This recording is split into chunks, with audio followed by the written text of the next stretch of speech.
Namaste to everyone. A warm welcome to this session of Sri Lalita Sahasranama chanting. Harda Swagatam and Pranams once again. So let's start with the Guru Vandanam and then we will do the Dhyanam. I will chant the first 3 verses and directly move on to the 21st verse. We will do a revision from 21st to 40. 40 onwards, the panelist will chant once. And then we will do the new verses for today. Gururev gatir gurumeva bhaje gurunaiva sahasmi namo gurave na guroh paramam chishurasmi guroh matirasti gurau mama pahi guroh. Dhyanam. Let us pray to Lalita Parameshwari before we start the Dhyanam.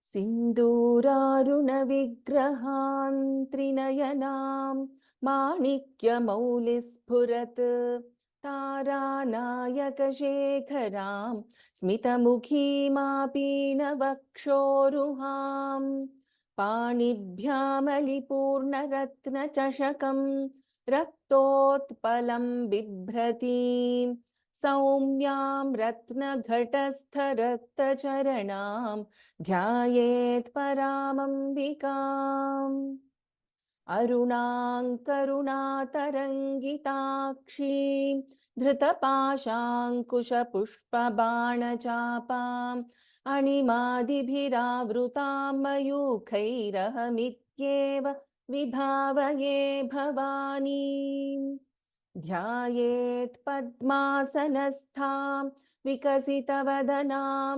padmapatrayatakshim hemabham pitavastram karakalitalasadhema padmam varangim sarvalankarayuktam satatamabhayadam bhaktanamram bhavani Shri Vidyam Shantamurtim Sakala Suranutam Sarva Sampat Pradatrim Sakunkuma Vilepanam Chumbikasturikam Samandahasite Kshanam Sasharachapa Pashankusham Ashesha Janamohini Marunamalya Bhushambaram Japa Kusuma Bhasuran Japa Vidhau Smaredambikam Om Shri Matre Namaha Shri Mata Shri Maharagni Shri Mat Simhasaneshwari Chidagni Kunda Sambhuta Devakarya Samudyata Udyadbhanu Sahasrabha Chaturbahu Samanvita Ragaswarupa Pashadhya Krodha Karankushojjvala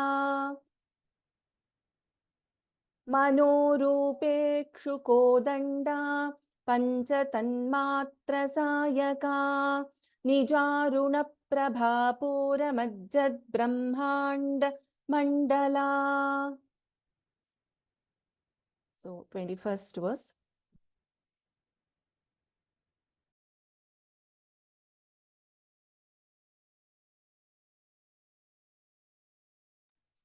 Sarvaruna Navadyangi Sarvabharana Bhushita Shivakameshwarankastha Shiva Swadhina Vallabha Sumeru Madhya Shringastha Shrimannagaranayika Chintamani Gruhantastha Panchabrahmasanasthita Mahapadmatavi Samstha Kadambavanavasini Sudhasagara Madhyastha Kamakshi कामदायिनी देवर्षिगणसङ्घातस्तूयमानात्मवैभवा भण्डासुरवधोद्युक्तशक्तिसेना Samanvita सम्पत्करी समारूढसिन्धुरव्रजसेविता अश्वारूढाधिष्ठिताश्व कोटिकोटिभिरावृता. Meenakshi, can you chant from 26 to 30, please? Yes, ma'am. चक्रराजरथारूढ सर्वायुध परिष्कृता गेय चक्ररथारूढ मन्त्रिणी परिसेविता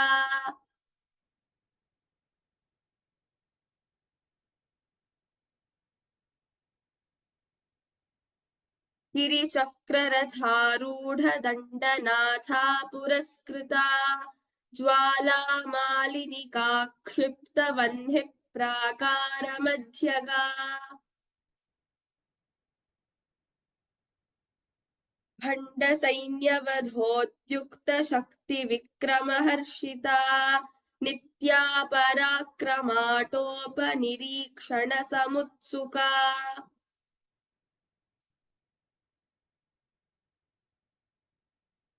भण्डपुत्रवधोद्युक्तबालविक्रमनन्दिता मन्त्रिण्यम्बा विरचित विषङ्गवधतोषिता.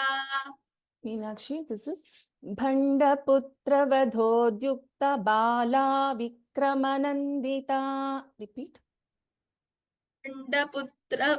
भण्डपुत्रवधोद्युक्तबाला विक्रमनन्दिता मन्त्रिण्यम्बा विरचित विषङ्गवधतोषिता विशुक्रप्राणहरणवाराही वीर्यनन्दिता कामेश्वरमुखालोककल्पित श्रीगणेश्वरा.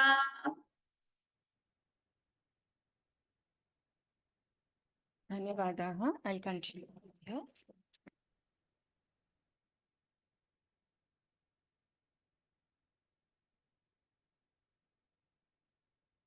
क्षम्यताम्. महागणेश निर्भिन्न विघ्नयन्त्र प्रहर्षिता भण्डासुरेन्द्र निर्मुक्त शस्त्र प्रत्यस्त्रवर्षिणी कराङ्गुलिनखोत्पन्न नारायण दशाकृतिः महापाशुपतास्त्राग्निर्दग्धासुरसैनिका कामेश्वरास्त्र निर्दग्ध सभण्डासुरशून्यका ब्रह्मोपेन्द्र महेन्द्रादिदेव संस्तुत वैभवा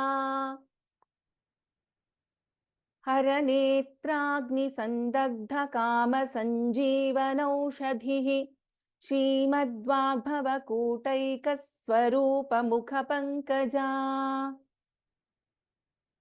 कण्ठादः कटिपर्यन्तमध्यकूटस्वरूपिणी शक्तिकूटैकतापन्न कट्यधो भागधारिणी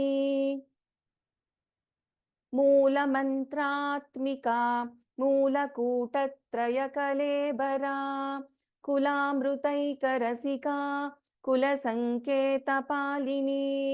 कुलाङ्गना कुलान्तस्था कौलिनी कुलयोगिनी अकुला समयान्तस्था समयाचार तत्परा मूलाधारैकनिलया ब्रह्मग्रन्थिविभेदिनी मणिपूरान्तरुदिता विष्णुग्रन्थिविभेदिनी आज्ञाचक्रान्तरालस्था रुद्रग्रन्थिविभेदिनी सहस्राराम्बुजारूढा सुधासाराभिवर्षिणी तडिल्लता समरुचिः षट्चक्रोपरि संस्थिता महाशक्तिः kundalini विसतन्तु तनीयसी Meenakshi, you can repeat the verse after me. Once 41 to 46, we will do a revision. Okay. Bhavani bhavanagamya bhavaranyakutharika bhadrapriya bhadramurtir bhakta saubhagyadayini. Bhavani भावनागम्या भवारण्यकुठारिका भद्रप्रिया भद्रमूर्तिर्भक्तसौभाग्यदायिनी Bhaktipriya भक्तिगम्या भक्तिवश्या भयापहा शाम्भवी शारदाराध्या शर्वाणी शर्मदायिनी. भक्तिप्रिया भक्तिगम्या भक्तिवश्या भयापहा शाम्भवी शारदाराध्या शर्वाणी शर्मदायिनी शाङ्करी श्रीकरी साध्वी शरच्चन्द्रनिभानना शातोदरी शान्तिमती निराधारा निरञ्जना. शाङ्करी श्रीकरी साध्वी शरच्चन्द्रनिभानना शातोदरी शान्तिमती निराधारा निरञ्जना निर्लेपा निर्मला नित्या निराकारा निराकुला निर्गुणा निष्कला शान्ता निष्कामा निरुपप्लवा.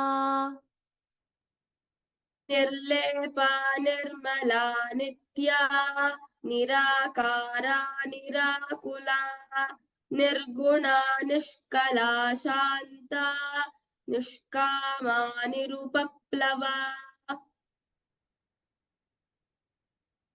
नित्यमुक्ता निर्विकारा निष्प्रपञ्चा निराश्रया नित्यशुद्धा नित्यबुद्धा निरवद्या निरन्तरा. नित्यमुक्ता निर्विकारा निष्प्रपञ्चा निराश्रया नित्यशुद्धा नित्यबुद्धा निरवद्या निरन्तरा निष्कारणा निष्कलङ्का निरुपाधिर्निरीश्वरा निरागारागमथनी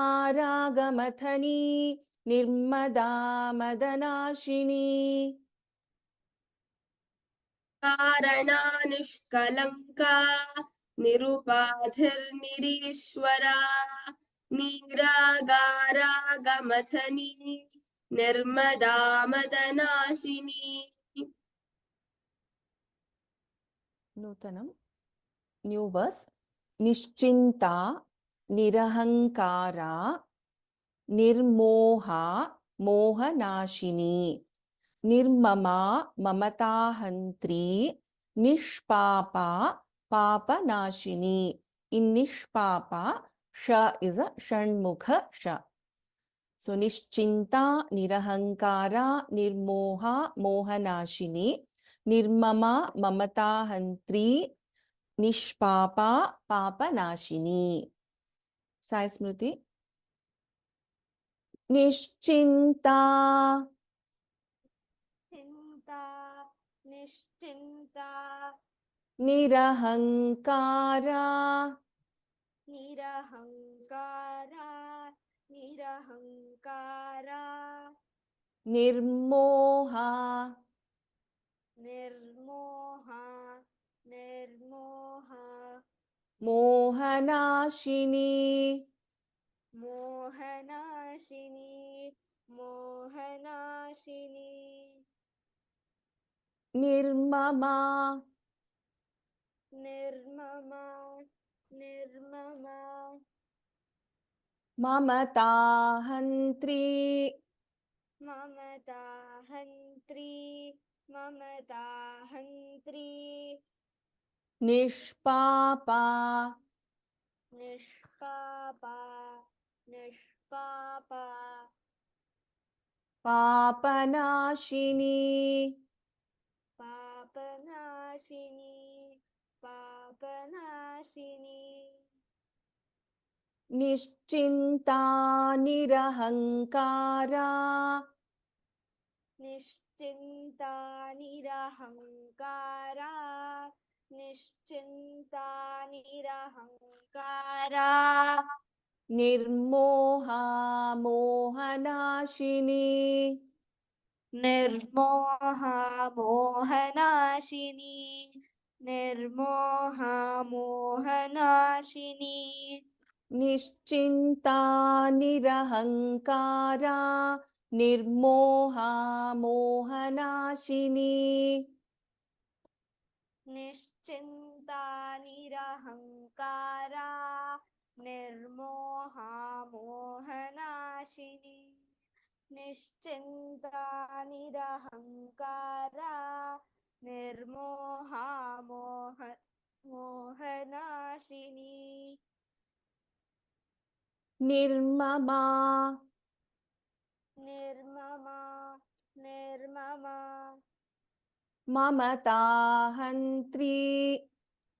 Mamatahantri. Mamatahantri. Nishpapa papanashini. Nishpapa papanashini. Nishpapa papanashini. Nirmama mamatahantri. Nishpapa papanashini. Nirmama mamatahantri. Nishpapa papanashini. Nirmama mamatahantri. Nishpapa papanashini. Nischinta nirahankara. Nirmoha mohanashini. Nirmama mamatahantri. Nishpapa papanashini. Nischinta nirahankara. Nirmoha mohanashini. Nirmama mamatahantri. Nishpapa papanashini. Nischinta nirahankara. Nirmoha mohanashini. Nirmama mamatahantri. Nishpapa papanashini. Sai Smriti, I think your voice is very low. People are not able to hear you clearly. So if you are okay, can you change the headphone or log in again? Because multiple people are saying that your voice is coming very low. Or just ensure that the mic is near to you. Okay? Miss, my voice audible now? It's audible, but it is faint for the participants actually.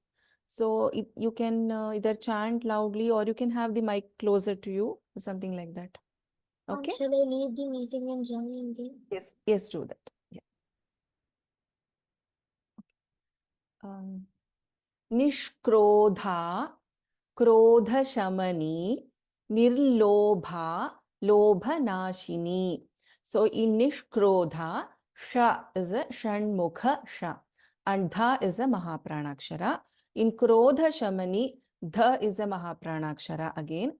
And the Sha here is a Shiva Sha. So you can see the difference. The one which I have highlighted in green here, Sha is a Shanmukha Sha. And the one which you are seeing in Krodha Shamani is a Shiva, the way we pronounce it, Shiva Shankara. That Sha. Yara Lava Sha, first Sha. In Nishkrodha, it is second Sha. Nirlobha, Bha is a Mahapranaksara. Again, Lobhanashini, Bha is a Mahapranaksara. Nissamshaya, please note here, there is a Visarga and then we have Sa. We are not chanting the Visarga here. Nissamshaya, Samshayagni, Dha is a Mahaprana.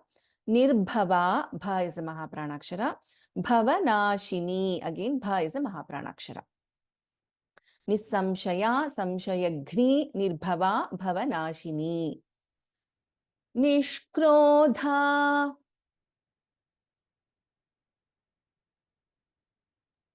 निष् निष्क्रोधा निष्क्रोधा Krodhashamani. शमनी क्रोध शमनी Nirlobha. निर्लोभा निर्लोभा Lobhanashini. लोभनाशिनी लोभनाशिनी Nishkrodha, krodhashamani. Nirlobha, lobhanashini. निष्क्रोधा क्रोधशमनी निर्लोभा लोभनाशिनी निष्क्रोधा क्रोधशमनी निर्लोभा लोभनाशिनी Nissamshaya. निस्संशया निस्संशया Samshayagni. संशयघ्नि संशयघ्नि Nirbhava. निर्भवा निर्भवा Bhavanashini. वनाशिनी भवनाशिनी Nissamshaya, samshayagni.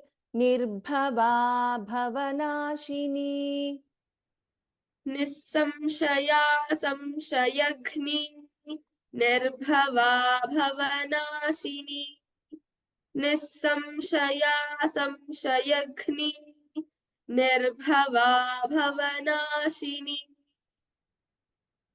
Nishkrodha, krodhashamani. Nirlobha, lobhanashini. Nissamshaya, samshayagni. Nirbhava, bhavanashini. निष्क्रोधा क्रोधशमनी निर्लोभा लोभनाशिनी निस्संशया संशयघ्नि निर्भवा भवनाशिनी निष्क्रोधा क्रोधशमनी निर्लोभा लोभनाशिनी निस्संशया संशयघ्नि निर्भवा भवनाशिनी Let's come back to 47th verse. I just wanted to highlight the number of names, 4 names in the first line of this verse and 4 names in the second line of this verse. So in 48th, we have similarly 4 in the first line and 4 in the second line, which makes it 8. Let's go to the new verse now. Nirvikalpa, Nirabadha, Dha is a Mahaprana here. Nirbheda, Bha is a Mahapranakshara. Bheda Nashini, Bha again is a Mahaprana. Nirvikalpa, Nirabadha, Nirbheda, Bheda Nashini. Generally, it's a common mistake we do. So this Bha is Alpa Prana and this Dha is Mahaprana. So please remember, in this third word, Nirbheda, Bha is a Mahaprana and Da is an Alpa Prana. So accordingly, you need to observe. Nirnasha, Mrityumathani, Tha is a Mahapranakshara. Nishkriya, Sha, Shanmukha, Sha. Nishparigraha, again, Sha. Nirnasha, Mrityumathani, Nishkriya, Nishparigraha. Nirvikalpa. Nirvikalpa, Nirvikalpa, Nirabadha. Nirabadha, Nirabadha, निर्भेदा निर्भेदा निर्भेदा भेदनाशिनी भेदनाशिनी भेदनाशिनी निर्विकल्पा निराबाधा निर्भेदा भेदनाशिनी निर्विकल्पा निराबाधा निर्भेदा भेदनाशिनी निर्विकल्पा निराबाधा निर्भेदा भेदनाशिनी निर्नाशा निर्नाशा वैस् निर्नाशा मृत्युमथनी निर्नाशा मृत्युमथनी मृत्युमथनी निष्क्रिया निष्क्रिया निष्क्रिया निष्परिग्रहा निष्परिग्रह निष्परिग्रह निर्नाशा मृत्युमथनी निष्क्रिया निष्परिग्रहा निर्नाशा मृत्युमथनी निष्क्रिया निष्परिग्रह निर्नाशा मृत्युमथनी निष्क्रिया निष्परिग्रह निर्विकल्पा निराबाधा निर्भेदा भेदनाशिनी निर्नाशा मृत्युमथनी निष्क्रिया निष्परिग्रहा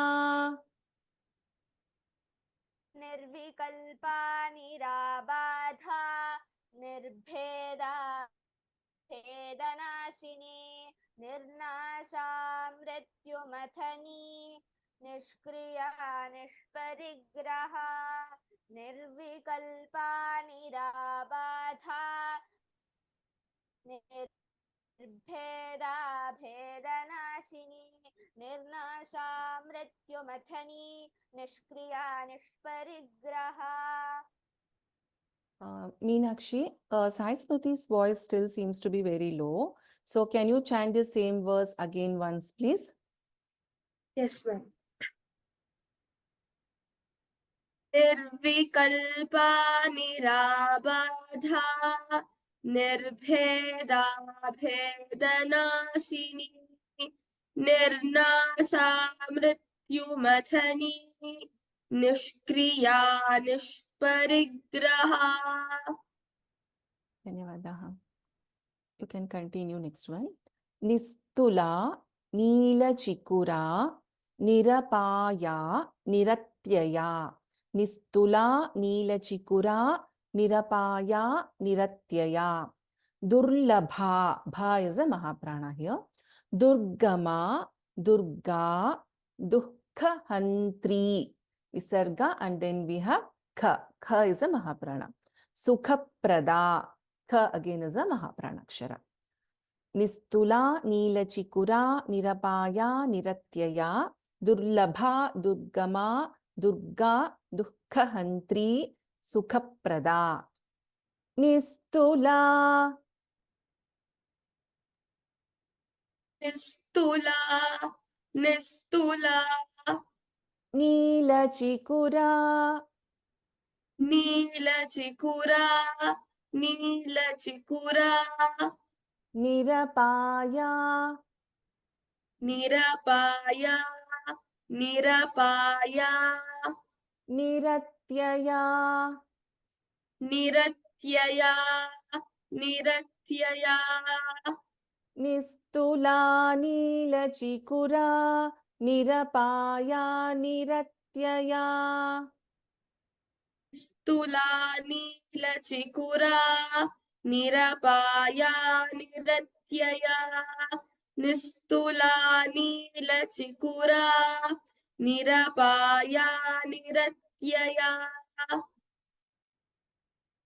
क्षम्यतां दुर्लभा दुर्लभा दुर्लभा दुर्गमा दुर्गमा दुर्गमा दुर्गा दुर्गा दुर्गा दुःखहन्त्री दुःखहन्त्री दुःखहन्त्री सुखप्रदा प्रदा सुखप्रद दुर्लभा दुर्गमा Durga दुःखहन्त्री सुखप्रदा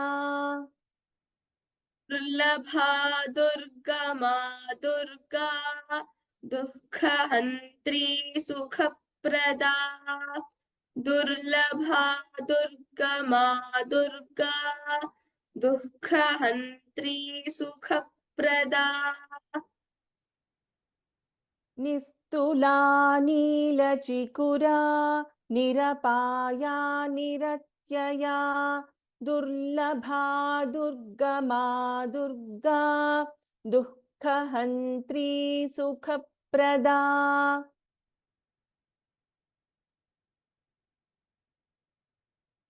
Meenakshi निस्तुला नीलचिकुरा निरपाया निरत्यया दुर्लभा दुर्गमा Durga दुःखहन्त्री सुखप्रदा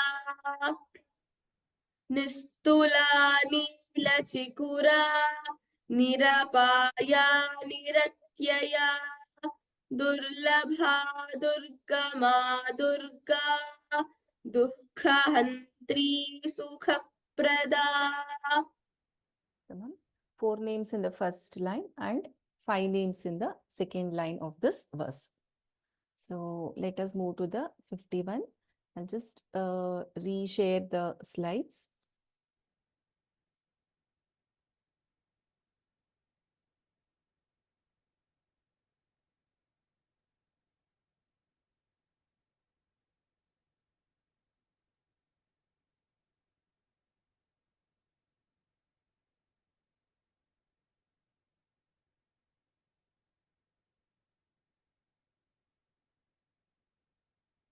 um, 51st verse, Dushtadura, Durachara Shamani, Dosha Varjita. So Dushtadura Sha, Shanmukha Sha, Durachara Shamani, Dosha, again Sha, Dosha Varjita, Sarvagna, Sandra Karuna, Samanadhika, Dha is a Mahaprana, Samanadhika Varjita. Meenakshi, you can only continue. Dushtadura, दुष्टदूरा दुष्टदूरा Durachara Shamani, दुराचारशमनि दुराचारशमनि Dosha Varjita, दोषवर्जिता दोषवर्जिता Dushtadura, Durachara Shamani, Dosha Varjita, दुष्टदूरा दुराचारशमनि दोषवर्जिता दुष्टदूरा दुराचारशमनि दोषवर्जिता Sarvagnya, Sarvagya Sarvagya Sandra Karuna, सान्द्रकरुणा सान्द्रकरुणा Samanadhika समानाधिकवर्जिता समानाधिकवर्जिता Sarvagnya Sandra Karuna Samanadhika Varjita Sarvagya सान्द्रकरुणा समानाधिकवर्जिता Sarvagya सान्द्रकरुणा समानाधिकवर्जिता दुष्टदूरा दुराचारशमनी दोषवर्जिता Sarvagya सान्द्रकरुणा समानाधिकवर्जिता दुष्टदूरा दुराचारशमनी दोषवर्जिता Sarvagya सान्द्रकरुणा समानाधिकवर्जिता दुष्टदुराचारशमनी दोषवर्जिता Sarvagya सान्द्रकरुणा समानाधिकवर्जिता Tamam. So in this we have Dushtadura, Durachara Shamani and Dosha Varjita, 3 names. Sarvajna, Sandra Karuna and Samanadhika Varjita, 3 names. So in the previous, Kshamyata, in this, in the 50th verse, there was an interchange of meanings, Dukkha Hantri and Sukha Prada. So please note. So Dukkha Hantri means one who destroys all the dukkha, the sorrows, and Sukha Prada means one who bestows the happiness, who confers all the happiness. So there was an interchange of meaning. So please note it. The verse remains correct though. So let's move to the next 52nd verse. Sarva Shaktimayi, Sarva Mangala, Sadgati Prada. Sarva Shaktimayi, Sarva Mangala, Sadgati Prada. Sarveshwari, Sarvamayi, Sarva Mantra Swarupini. So Sarva Shaktimayi, Sarva Mangala, Sadgati Prada. Sarveshwari, Sarvamayi, Sarva Mantra Swarupini. Meenakshi, you only continue, please. Sarva Shaktimayi. सर्वशक्तिमयी सर्वशक्तिमयी Sarvamangala. सर्वमङ्गला सर्वमङ्गला Sadgati Prada. सद्गतिप्रदा सद्गतिप्रदा Sarva Shaktimayi, Sarvamangala, Sadgati Prada.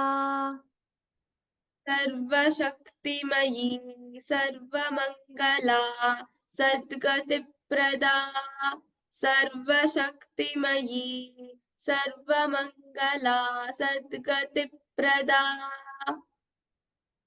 Sarveshwari. Sarveshwari Sarveshwari Sarvamayi. सर्वमयी सर्वमयी Sarvamantra Swarupini. सर्वमन्त्रस्वरूपिणी सर्वमन्त्रस्वरूपिणी Sarveshwari, Sarvamayi, Sarvamantra Swarupini. Sarveshwari सर्वमयी सर्वमन्त्रस्वरूपिणी Sarveshwari सर्वमयी सर्वमन्त्रस्वरूपिणी Sarva Shaktimayi, Sarvamangala, Sadgati Prada. Sarveshwari, Sarvamayi, Sarvamantra Swarupini. सर्वशक्तिमयी सर्वमङ्गला सद्गतिप्रदा सर्वेश्वरी सर्वमयी सर्वमन्त्रस्वरूपिणी सर्वशक्तिमयी सर्वमङ्गला सद्गतिप्रदा Sarveshwari सर्वमयी सर्वमन्त्रस्वरूपिणी. So 3 names in the first line of this verse and 3 names in the second line of this verse. So what we will do is we will chant once from 47th verse, the new verse which we started today, till 52nd, and then we will have the participant, the attendee chanting practice.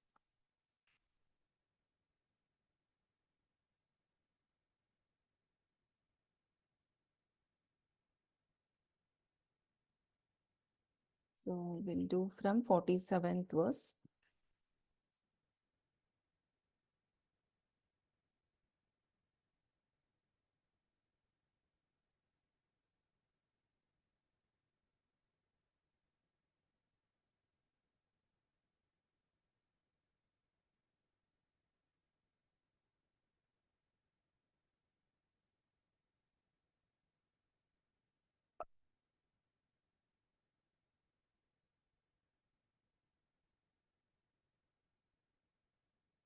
निश्चिन्ता निरहङ्कारा निर्मोहा मोहनाशिनी निर्ममा ममताहन्त्री निष्पापा पापनाशिनी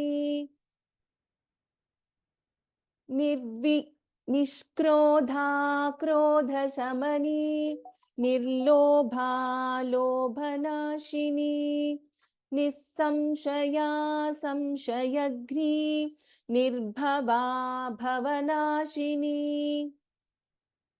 निर्विकल्पा निराबाधा निर्भेदा भेदनाशिनी निर्नाशा मृत्युमथनी निष्क्रिया निष्परिग्रहा निस्तुला नीलचिकुरा निरपाया निरत्यया दुर्लभा दुर्गमा Durga दुःखहन्त्री सुखप्रदा. I request the attendees to raise hands for chanting. Next class we will do the 51st verse onwards, the revision again.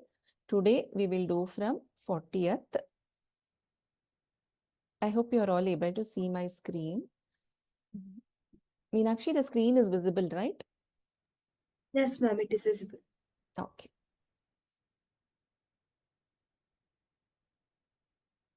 Let me call out the names. I request the people who got chance in the last class to not raise their hands, please. Prem Raj, I have unmuted you. Can you chant this verse? Bhavani.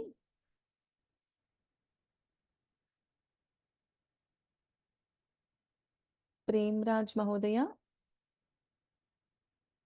Okay, I'll move on to the next person in the interest of time. Divya Teja. Bhagini? Ha, Prem Raj Mahodaya. Yes. Ha, you can chant this verse. Bhavani Bhavanagamya. Bhavani Bhavanagamya Bhavaranya Kutarika Bhatrapriya Bhatramurtir Bhakta Saubhagyadaini. Uttama Prayatnam. What you can do is either you can chant this entire line together without taking a pause. In this case, what happens is Bhadra Priya Bhadramurtir Bhakta Saubhagyadayini.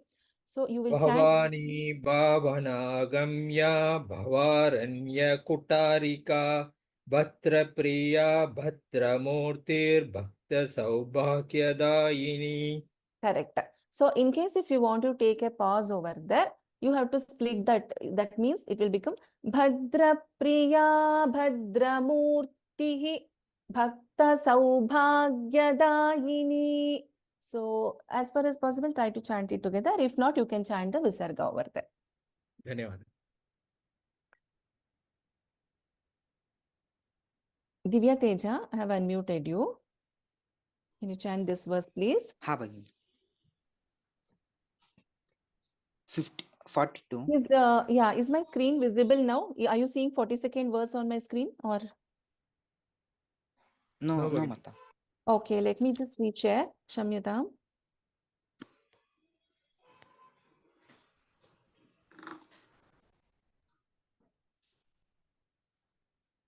Now, Ha, is Mata. 42nd visible, 42nd slide visible? Ha, Mata. Okay. Can I chant? Yes, please.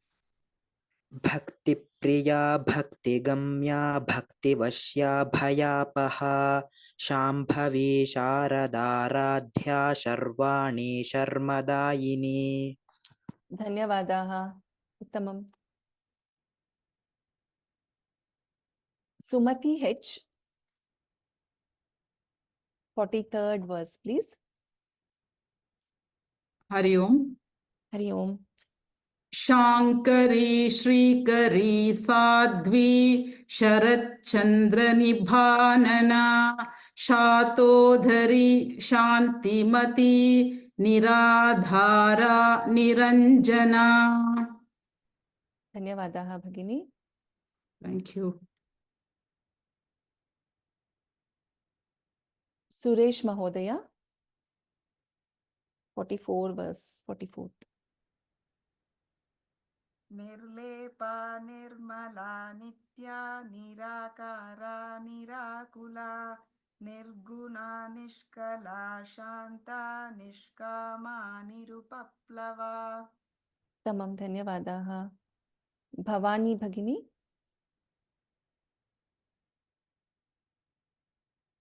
Bhavani, I've unmuted you. 45th verse. Can you hear me, ma'am? Yes, yes. नित्यमुक्ता निर्विकारा निष्प्रपञ्चा निराश्रया नित्यशुद्धा नित्यबुद्धा निरवद्या निरन्तरा. Tamam, Dhanyavadaha, Bhavani Bhagini. Jayalakshmi Jayakumar. 46th.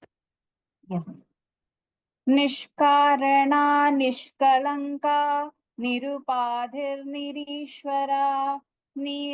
निरागाराघमथनी निर्मदा मदनाशिनी.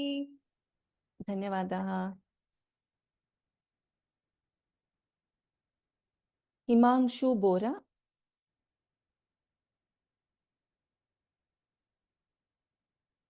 Himangshu Mahodaya, I've unmuted you.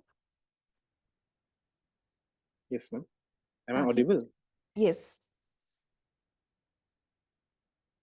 Nischinta nirahankara nirmoha mohanashini nirmama mamata handri nishpapa papanashini.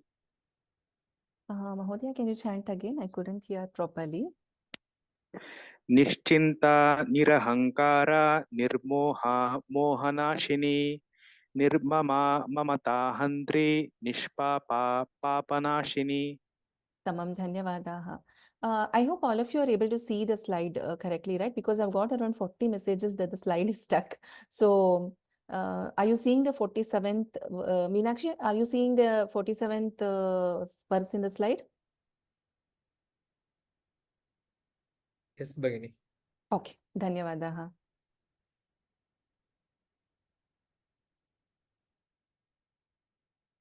Pranavi?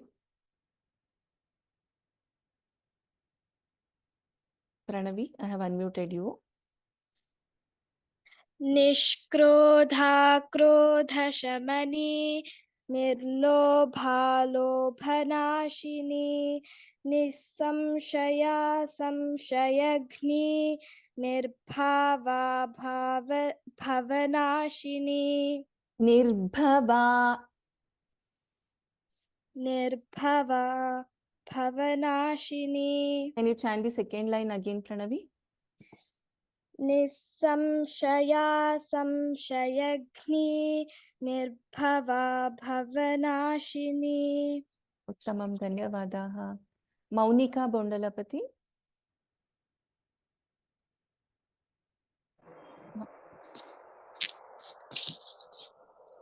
Can I chant, Bhagini?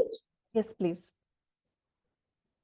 निर्विकल्पा निराबाधा निर्भेदा भेदनाशिनी निर्नाशा मृत्युमथनी निष्क्रिया निष्परिग्रहा.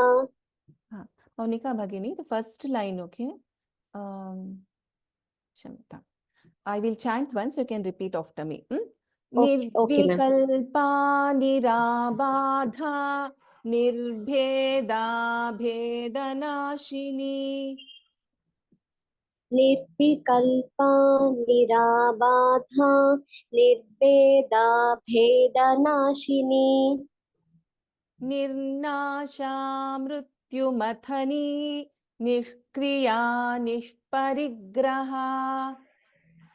निर्नाशा मृत्युमथनी निष्क्रिया निष्परिग्रहा. Dhanyavadaha. Thank you, ma'am.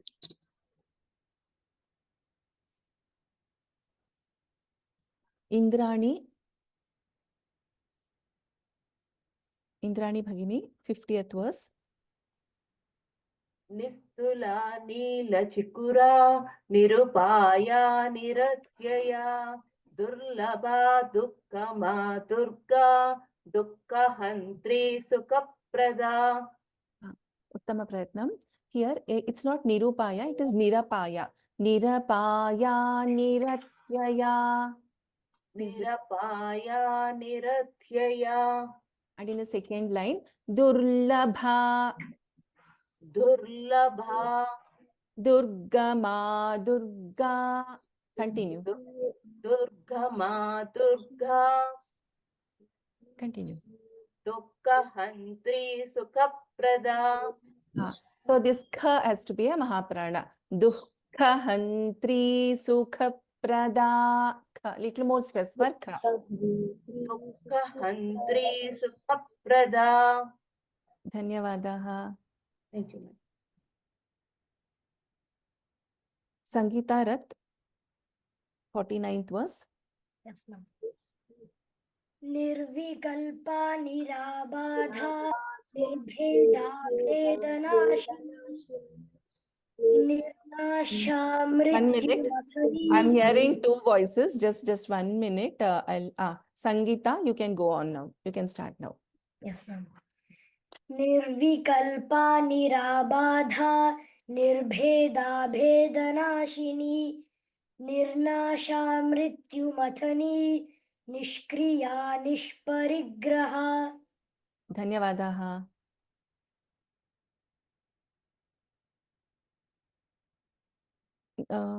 Anju Agrawal, 48th verse, please.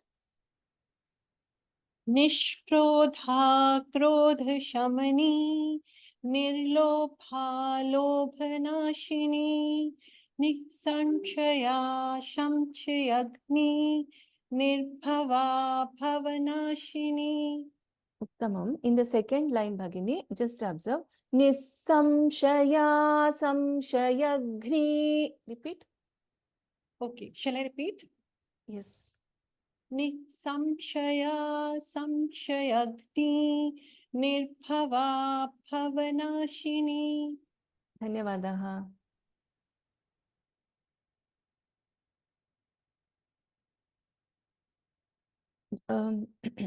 Vishal Udayagiri, I've unmuted you.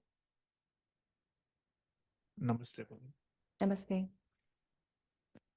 Nischinta nirahankara nirmoha mohanashini nirmama mamata hantri nishpapa papanashini. Tamam. Dhanyavadaha. Gauri Ravi, 46th verse.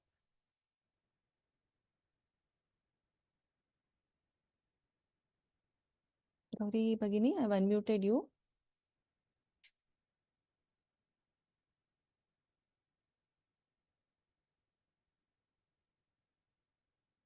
Unmute the next person. Okay, Gauri Bhagini. Go ahead. निष्कारणा निष्कलंका निरुपाधिर्निरीश्वरा नीरागारागमथनी निर्मदा मदनाशिनी. In the first line, first padam, can you repeat? Please note, it is Dirghaksharas. Nishkarana, Nishkalanka, Dirgha is there. Can you chant only the first padam again? Nishkarana Nishkalanka. Dhanyavadaha. Thank you.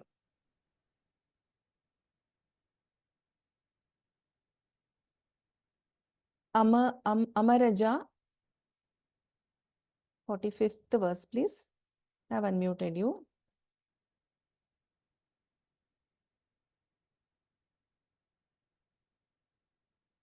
Amaraja?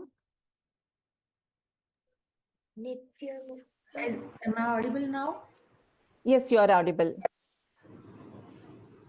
I'll repeat. Nitya Mukta Nirvikara Nishprapancha Nirashraya Nitya Shuddha Nitya Buddha Niravadya Nirantara. Dhanyavadaha. Dhanyavad.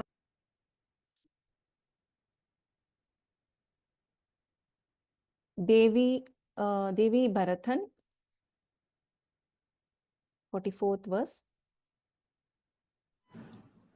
Nirlepa Nirmala Nitya Nirakara Nirakula Nirguna Nishkala Shanta Nishkama Nirupaplava.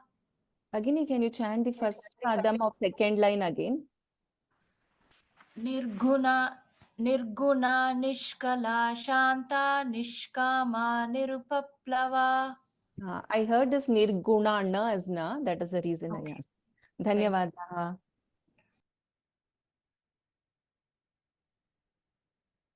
Ajita, 43rd verse. I have unmuted you. Yes, ma'am. 43rd one. Can you hear me? I can hear you. Yeah. Shankari Shrikari Sadhvi Sharad Chandra Nibhanana Shatodari Shantimati Niradhara Niranjana. Tamam. Dhanyavadaha. Thank you. Meghalata, 42nd verse. 42nd. Can you hear me, ma? Yes. Bhakti Priya Bhakti Gamya Bhakti Vashya Bhayapaha Shambhavi Sharadaradhya Sharvani Sharmadayini. Bhagini, Uttama Prayatnam. Just remember there are Dirghaksharas here. Like Bhakti Priya Bhakti Gamya Bhakti Vashya Bhayapaha. Even if you are telling it little fast, please remember to chant this Dirghaksharas, okay? Would you like to try again? Yes, ma'am. Yes, ma'am. Go ahead. Bhakti Priya Bhakti Gamya Bhakti Vashya.